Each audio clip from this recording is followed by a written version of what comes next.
তো বন্ধুরা, আপনাদের জন্য একটি সুখবর। পশ্চিমবঙ্গের কলকাতাতে ডিইও পদে নিয়োগ প্রক্রিয়া শুরু হয়েছে এবং শুধুমাত্র ডিইও পদে নয়, আরো বিভিন্ন পদে নিয়োগ প্রক্রিয়া শুরু হয়েছে। সেগুলো আমি এই ভিডিওর মাধ্যমে আলোচনা করব। তো যোগ্যতা উচ্চ মাধ্যমিক পাস থাকলে আপনারা এখানে আবেদন করার সুযোগ পেয়ে যাবেন। এখানে ডকুমেন্ট ভেরিফিকেশনের মাধ্যমে চূড়ান্ত নিয়োগ করা হবে, কোনো রকম লিখিত পরীক্ষা হবে না। আপনারা এখানে যদি সিলেকশন হয়ে যান তাহলে আপনাদেরকে শুরুতেই 57,498 টাকা করে পার মান্থ স্যালারি দেওয়া হবে। তো দেখতে পাচ্ছেন বন্ধুরা, স্যালারিটা হিউজ পরিমাণে রয়েছে, তো কেউ মিস করবেন না এই জবটিকে।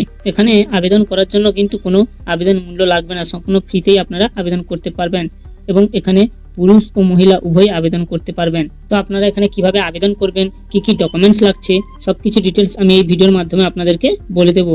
তো আমার চ্যানেলে যদি আপনি প্রথম হয়ে থাকেন তাহলে চ্যানেলটিকে একটি সাবস্ক্রাইব করে বেল আইকনটিকে অন করে দেবেন এবং আপনি কোন জেলা থেকে আমার এই ভিডিওটি দেখছেন সেই জেলার নামটি অবশ্যই আমার কমেন্ট বক্সে কমেন্ট করে জানাবেন। তো চলো আর দেরি না করে ভিডিওটি শুরু করা যাক। তো প্রথমে আমি আপনাদেরকে এখানে বলে দিচ্ছি এখানে কতগুলি পোস্ট রয়েছে এবং কোন কোন পোস্টের জন্য কত বয়স দরকার, সবকিছু ডিটেলস আমি বলে দিচ্ছি। তো প্রথম পোস্টটির নাম হচ্ছে সায়েন্টিস্ট ডি।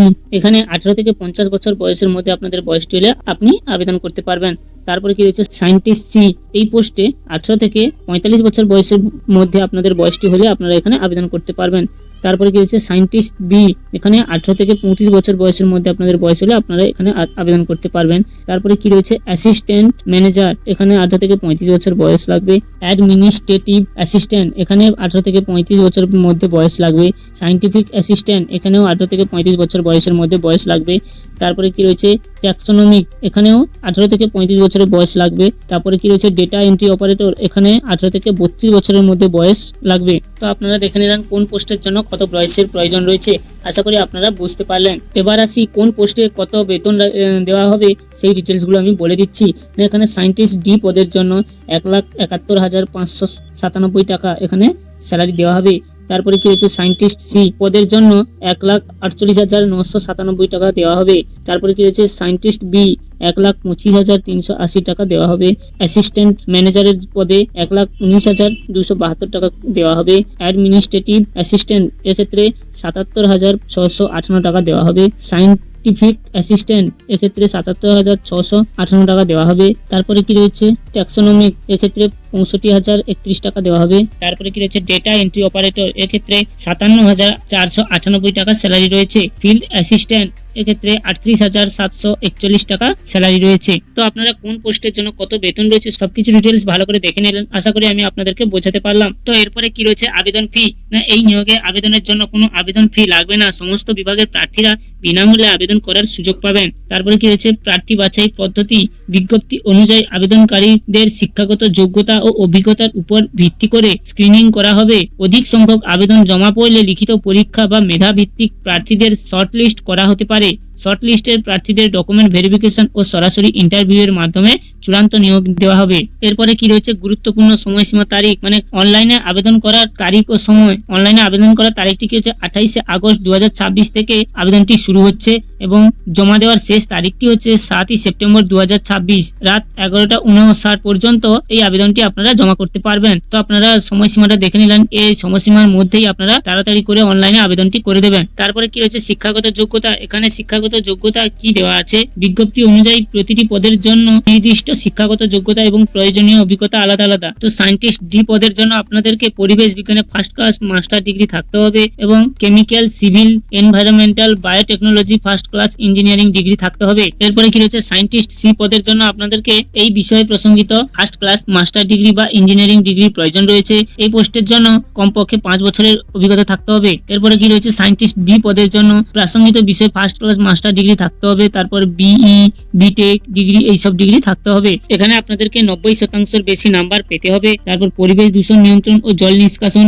ব্যবস্থার ক্ষেত্রে 3 বছরের অভিজ্ঞতা থাকতে হবে। এরপরে কি রয়েছে অ্যাসিস্ট্যান্ট ম্যানেজার। এই পদের জন্য আপনাদেরকে কমার্সে ফার্স্ট ক্লাস মাস্টার ডিগ্রি থাকতে হবে। এরপরে কি রয়েছে অ্যাডমিনিস্ট্রেটিভ অ্যাসিস্ট্যান্টের জন্য যে কোনো স্বীকৃত বিশ্ববিদ্যালয় থেকে ফার্স্ট ক্লাস স্নাতক ডিগ্রি এবং কম্পিউটার নলেজ থাকতে হবে এবং প্রশাসনিক কাজে ন্যূনতম 5 বছরের অভিজ্ঞতা থাকতে হবে। তারপরে কি রয়েছে সায়েন্টিফিক অ্যাসিস্ট্যান্ট পদের জন্য আপনাদেরকে ফার্স্ট ক্লাস স্নাতকের ডিগ্রি থাকতে হবে অথবা ইঞ্জিনিয়ারিং এর ফার্স্ট ক্লাস স্নাতক ডিগ্রি থাকতে হবে। এখানে 90% উপর নাম্বার থাকতে হবে। এরপরে কি রয়েছে ট্যাক্সোনমিস্ট পদের জন্য এমএসসি তে ফার্স্ট ক্লাস নাম্বার পেতে হবে এবং উদ্ভিদবিদ্যা বা প্রাণীবিদ্যায় 75% নম্বর থাকলে এখানে আপনারা অগ্রাধিকার পাবে। এরপরে কি রয়েছে, ডেটা এন্ট্রি পোস্টের জন্য সায়েন্সে ফার্স্ট ক্লাস স্নাতক ডিগ্রি থাকতে হবে অথবা BCA পাস দরকার এবং কম্পিউটারে টাইপিং ইংরেজিতে প্রতি মিনিটে 45টি শব্দ এবং হিন্দিতে প্রতি মিনিটে 35টি শব্দের গতি আবশ্যক। তারপর কি রয়েছে, ফিল্ড অ্যাসিস্ট্যান্ট পদের জন্য ন্যূনতম 55% নম্বর নিয়ে বিজ্ঞান শাখায় উচ্চ মাধ্যমিকে উত্তীর্ণ হলে আপনারা এখানে আবেদন করতে পারবেন। এরপরে কি রয়েছে, কোন পোস্টে কতগুলি শূন্যপদ রয়েছে সেগুলো আমি আপনাদেরকে বলে দিচ্ছি।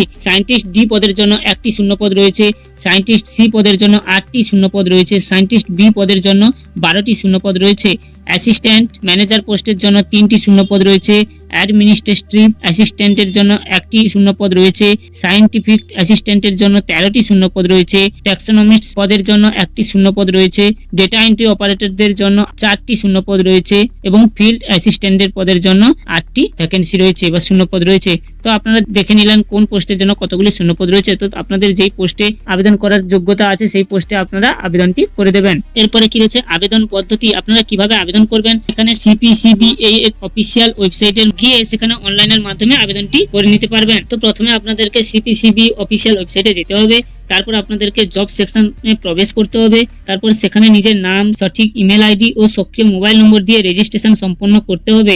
প্রাপ্ত রেজিস্ট্রেশন নম্বর এবং জন্ম তারিখ ব্যবহার করে লগইন করতে হবে। এরপর আবেদনপত্রের শিক্ষাগত যোগ্যতা, অভিজ্ঞতার বিবরণ ইত্যাদি নির্ভুলভাবে পূরণ করতে হবে। তারপর সাম্প্রতিক পাসপোর্ট সাইজ ছবি, স্বাক্ষর ও অভিজ্ঞতার প্রমাণপত্রের স্ক্যান কপি আপলোড করতে হবে এবং সমস্ত তথ্য পুনরায় যাচাই করে ফর্মটিকে ফাইনাল সাবমিট করতে হবে।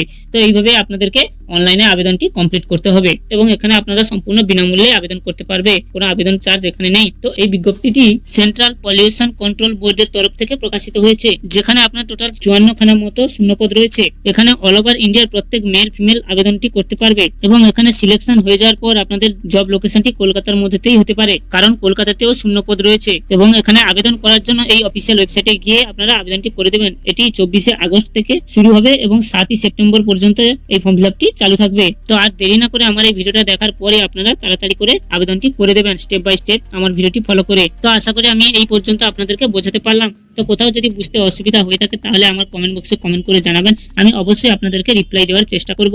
তো আমার এই ভিডিওটি যদি আপনাদের ভালো লেগে থাকে তাহলে ভিডিওটিকে একটি লাইক করে দেবেন এবং আমার চ্যানেলে যদি আপনি প্রথম হয়ে থাকেন তাহলে চ্যানেলটিকে একটি সাবস্ক্রাইব করে পাশে থাকা বেল আইকনটিকে অন করে দেবেন।